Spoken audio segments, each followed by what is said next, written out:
warahmatullahi wabarakatuh. Baiklah, di sini saya Nova Inesari, NIM 19591155, kelas PGMI 6F. Di sini saya akan menjelaskan sedikit tentang materi, yaitu kedudukan titik, garis, bidang pada ruang. Yang pertama, saya akan menjelaskan titik. Dalam geometri titik disimbolkan dengan nokta di mana titik itu sendiri tidak mempunyai ukuran, tidak mempunyai panjang maupun luas apalagi volume. Sedangkan garis merupakan himpunan titik yang mempunyai ukuran panjang.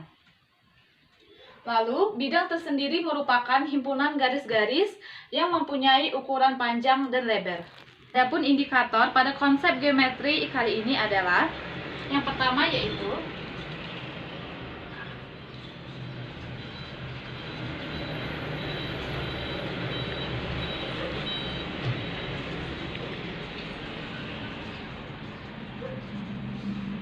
kedua, kedudukan garis dalam ruang, dan yang ketiga yaitu kedudukan bidang dalam ruang.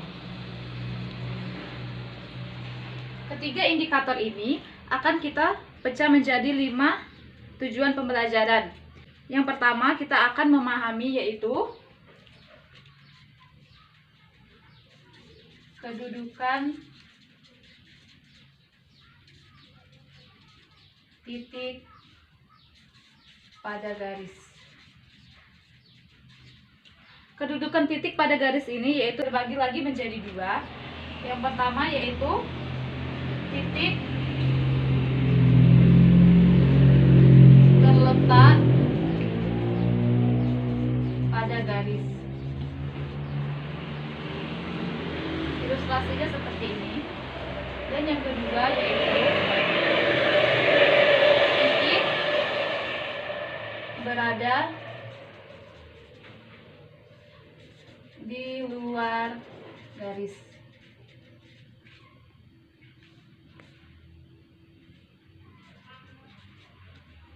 Ilustrasi terlihat bahwa titik B berada di luar garis. Contohnya yaitu pada contoh berikut, yaitu pada sebuah kubus A, B, C, D, E, F, G, H terdapat sebuah garis G. Di sini kita akan lihat titik yang terletak pada garis G adalah titik A dan B. Sedangkan titik yang di luar garis G adalah titik D, C, E, F, G, dan H. Dan yang kedua yaitu kedudukan titik terhadap bidang. Ini ya. 2. Kedudukan titik terhadap bidang. Kedudukan titik terhadap bidang ini pun terpecahkan menjadi 2. Pertama, titik terletak pada bidang.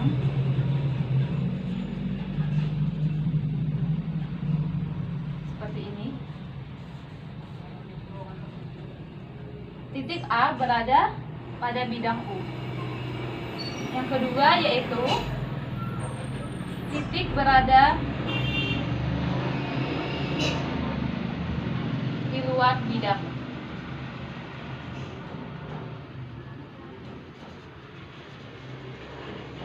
Nah, terlihat pada titik B ini berada di luar bidang. Pada contoh dapat diperlihatkan G di sebuah kubus A, B, C, D, E, F, G, H. Di sini titik yang berada pada bidang D, C, G, H adalah titik D, C, G, H. Sedangkan titik yang berada di luar bidang adalah A, B, E, dan F. Yang selanjutnya yaitu kedudukan garis terhadap garis. Yang pertama, 2 garis yang berpotongan. Kedudukan garis terhadap garis. Yang pertama yaitu dua garis yang berpotongan seperti ini.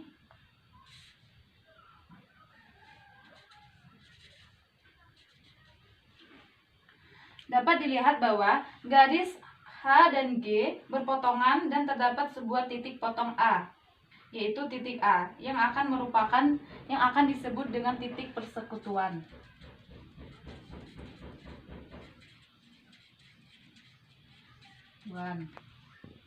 Selanjutnya yaitu ada kedua garis yang berhimpit.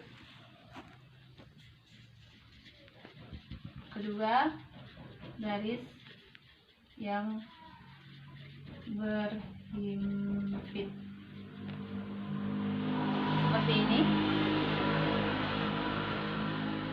Pada gambar di samping terlihat garis G dan H memakan dua garis yang berhimpit, sehingga kedua garis tersebut memiliki lebih dari satu titik persekutuan.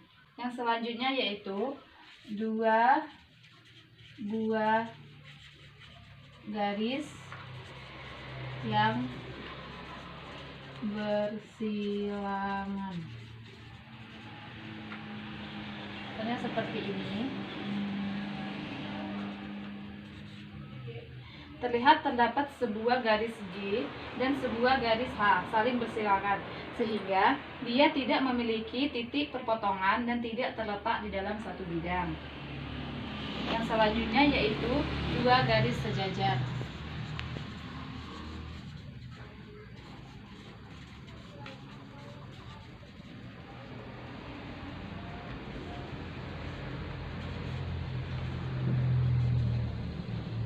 Dua garis yang sejajar, garis G dan H, yang terlihat pada gambar merupakan dua buah garis yang sejajar. Di sini terlihat bahwa garis G dan H tidak memiliki persekutuan dan terletak dalam satu bidang.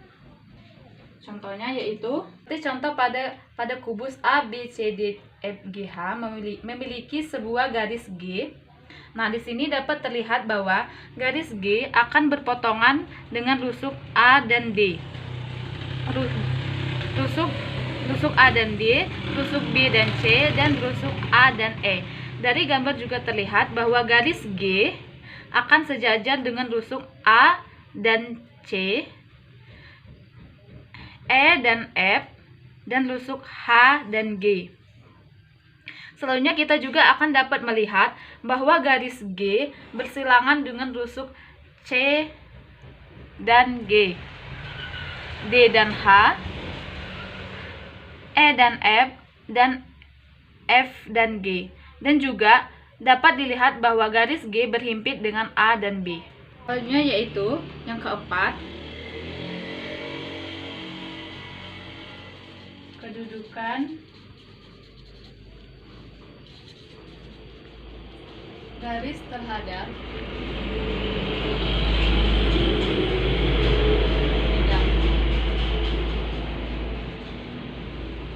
pertama, garis yang terletak pada bidang maka terlihat pada ilustrasi seperti ini. A, B. Pada garis G pada bidang A, maka akan terdapat dua lebih titik persekutuan. Selanjutnya yaitu garis yang sejajar dengan bidang pada gambar.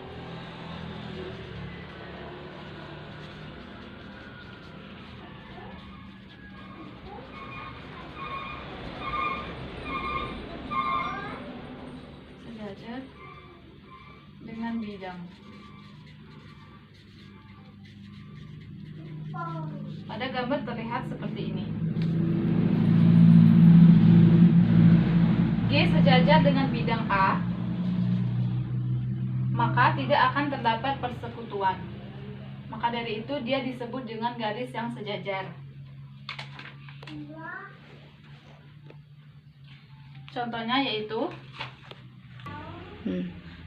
yaitu pada kubus A, B, C, E, F, G, kita contohkan terdapat pada bidang A, B, C, D. Di sini kita akan lihat garis mana saja atau rusuk mana saja yang terletak di bidang ABCD, yaitu yang pertama ada AB, ada BC, ada AD, dan ada DC.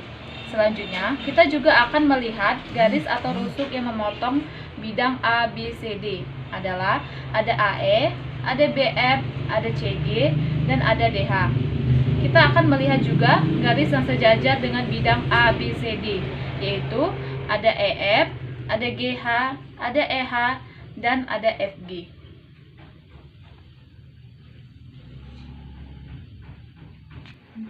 Selanjutnya yang terakhir yaitu ada garis yang memotong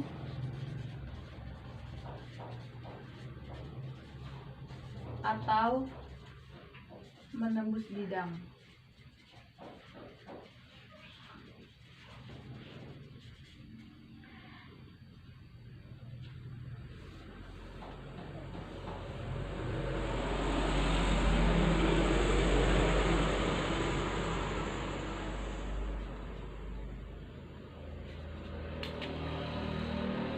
Pada gambar di samping, pada gambar di bawah terlihat ada sebuah garis G yang menembus bidang A.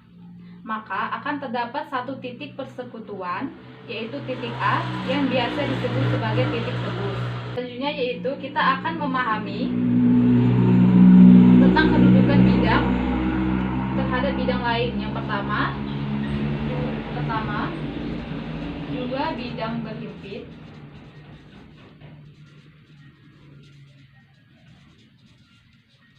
Ada ilustrasi seperti ini, A dan B. Pada ilustrasi bawah, bidang A dan B merupakan dua bidang yang berhimpit. Selanjutnya, dua bidang yang sejajar.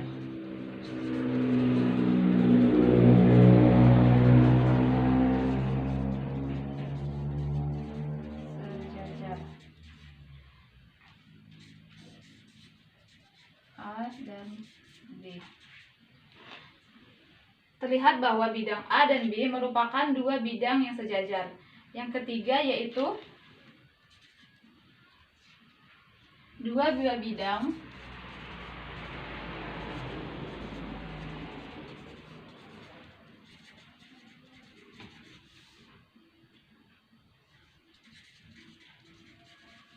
yang saling berpotongan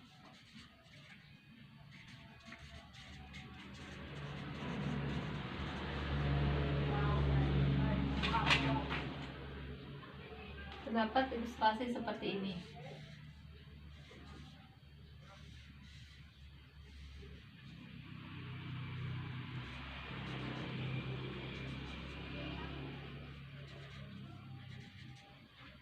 Bahwa terdapat dua bidang A dan B yang saling berpotongan dan memiliki sebuah garis persekutuan yang kita disebut dengan garis potong. Contohnya yaitu pada sebuah kubus A, B, C, D, E, F, G, kita misalkan bidang A, B, C, D di sini dapat terlihat bahwa bidang A, B, C, D sejajar dengan bidang E, F, G, H. Selain itu, bidang A, B, C, D juga berpotongan dengan bidang A, B, dan E, dan F. Dan selanjutnya, bidang B, C, G, F, bidang C, D, H, G, dan bidang A, D, H, E. Baiklah, itu saja hasil dari penjelasan materi saya. Saya akhiri, wassalamualaikum warahmatullahi wabarakatuh.